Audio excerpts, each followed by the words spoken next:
नमस्कार runners, run मराठीमध्ये आपल्या सगळ्यांचं स्वागत आहे. अनेकदा असं होतं नाही का की आपण वजन कमी करायला जातो, खूप मेहनत घेतो, रोज धावतो, घाम गाळतो, पण मनासारखे रिझल्ट्स काही मिळत नाहीत आणि मग जे डिमोटिवेशन येतं ना ते खूपच कॉमन आहे.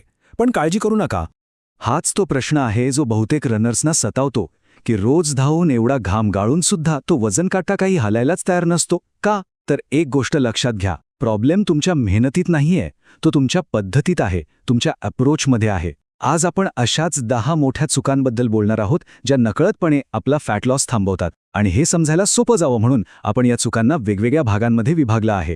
चला तर मग आपल्या पहिल्या भागाकडे वळूया, मोजमापातील गैरसमज. म्हणजे आपण आपली प्रगती मोजतो कशी, हीच यशस्वी होण्याची पहिली पायरी आहे. आणि गंमत म्हणजे आपल्या चुका अनेकदा इथेच सुरू होतात. ही आहे पहिली आणि म्हणायला गेलं तर सगळ्यात मोठी चूक, कॅलरी डेफिसिटचा विचारच न करणं. बघा, फॅट लॉससाठी फक्त एकच गोल्डन रूल आहे आणि तो म्हणजे कॅलरी डेफिसिट. फक्त धावल्याने किंवा कोणताही व्यायाम केल्याने आपोआप वजन कमी होईलच असं बिलकुल नाही. मग कॅलरी डेफिसिट म्हणजे नेमकं काय? अगदी सोप्या भाषेत सांगायचं तर दिवसभरात आपण जेवढ्या कॅलरीज खातो त्यापेक्षा जास्त कॅलरीज आपल्याला जाळायच्या आहेत. आणि इथे अंदाज लावून चालणार नाही. रोज साधारणपणे 300 ते 500 कॅलरीजचं डेफिसिट ठेवणं हे एक असं ध्येय आहे जे तुम्ही जास्त काळ टिकवू शकता. आता दुसरी चूक, ही तर इतकी कॉमन आहे, ती म्हणजे आपल्या स्मार्टवॉचवर अक्षरशः आंधळा विश्वास ठेवणं. धावून झाल्यावर आपण सगळेच नाही का उत्सुकतेने बघतो की आज किती कॅलरीज बर्न झाल्या. पण इथेच एक मोठी गडबड आहे. तुमचं वॉच कदाचित तुम्हाला दाखवत असेल, वा 500 कॅलरीज बर्न झाल्या, पण वास्तव हे आहे की तो फक्त एक अंदाज असतो आणि बहुतेक वेळा तो आकडा फुगवून सांगितलेला असतो. त्यामुळे अरे वा, आज जास्त धावलो म्हणजे आता जास्त खाऊ शकतो, हा विचारच आपल्या फॅट लॉसच्या प्रक्रियेला ब्रेक लावतो. आता दुसरी चूक पाहिल्यानंतर आपण थेट 9व्या चुकीकडे उडी मारूया. तुम्ही म्हणाल 2 नंतर थेट 9 का? कारण हीच चूक सुद्धा याच मोजमापाच्या सवयीशी आणि आपल्या मानसिकतेशी जोडलेली आहे. आणि ती चूक म्हणजे रोजच्या रोज वजन तपासणे. आपलं वजन दिवसभरात अनेक कारणांमुळे बदलतं.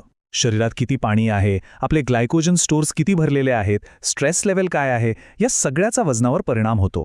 त्यामुळे रोजचे आकडे बघून उगाच आनंदी किंवा दुःखी होण्यात काहीच अर्थ नाही. महत्त्वाचा मुद्दा काय आहे तर रोजच्या आकड्यांवर लक्ष देण्याऐवजी 2-3 आठवड्यांचा ट्रेंड कसा आहे ते बघा. चला, आता आपण दुसऱ्या भागाकडे जाऊया, व्यायामाची रणनीती. लक्षात ठेवा, आपल्याला फक्त जास्त मेहनत नाही करायची तर स्मार्ट पद्धतीने धावायचे आहे.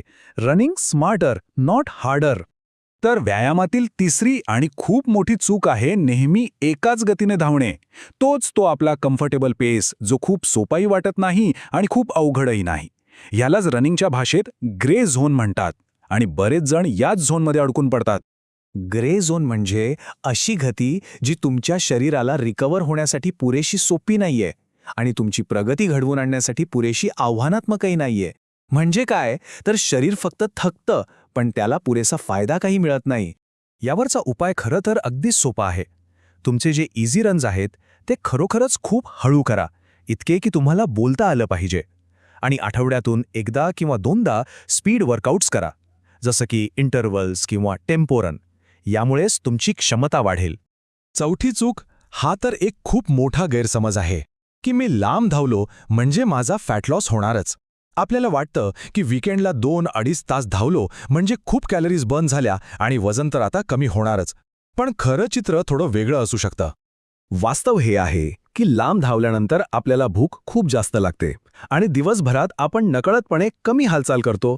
त्यामुळे काय होतं, बर्न झालेल्या कॅलरीज आणि नंतर खाल्लेल्या कॅलरीजचा हिशोब 0 होतो. त्यामुळे 60 ते 90 मिनिटांचा इझी पेसवरचा रन पुरेसा आहे.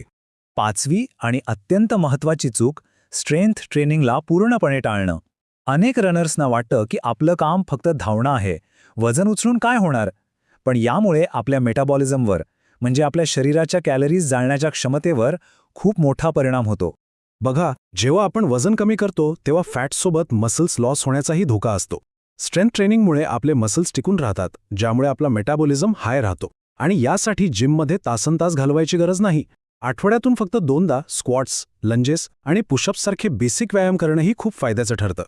ओके, तर आता वळूया आपल्या शेवटच्या आणि सगळ्यात महत्त्वाच्या भागाकडे, आहारातील चुका. कारण एक गोष्ट लक्षात ठेवा, व्यायाम हा फक्त एक भाग आहे, खरा खेळ तर आपल्या किचनमध्येच होतो. या भागात आपण आहारातील 3 मोठ्या चुका एकत्रच पाहणार आहोत.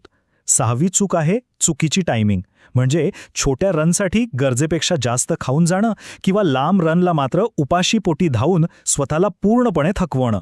यानंतर येते 7वी चूक, प्रत्येक वेळी फास्टेड रनिंग करणं.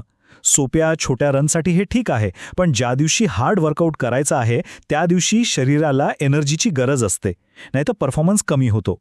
आणि 8वी चूक, ज्याकडे आपलं लक्षच जात नाही, ती म्हणजे लिक्विड कॅलरीज.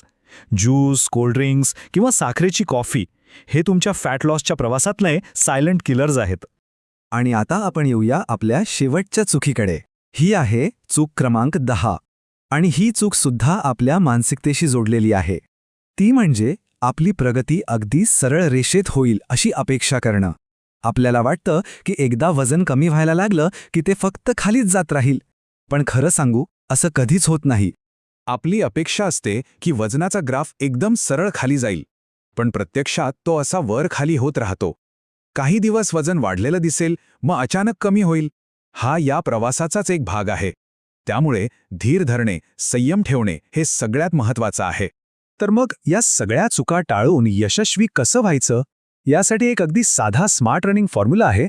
चला पाहूया तो काय आहे ते. हा फॉर्म्युला फक्त 4 गोष्टींवर आधारित आहे. 1. योग्य प्रमाणात कॅलरी डेफिसिट राखणे. 2. सोपे आणि अवघड रन्सचं योग्य मिश्रण करणं. 3. नियमितपणे स्ट्रेंथ ट्रेनिंग करणं. आणि 4. योग्य वेळी योग्य आहार घेणं.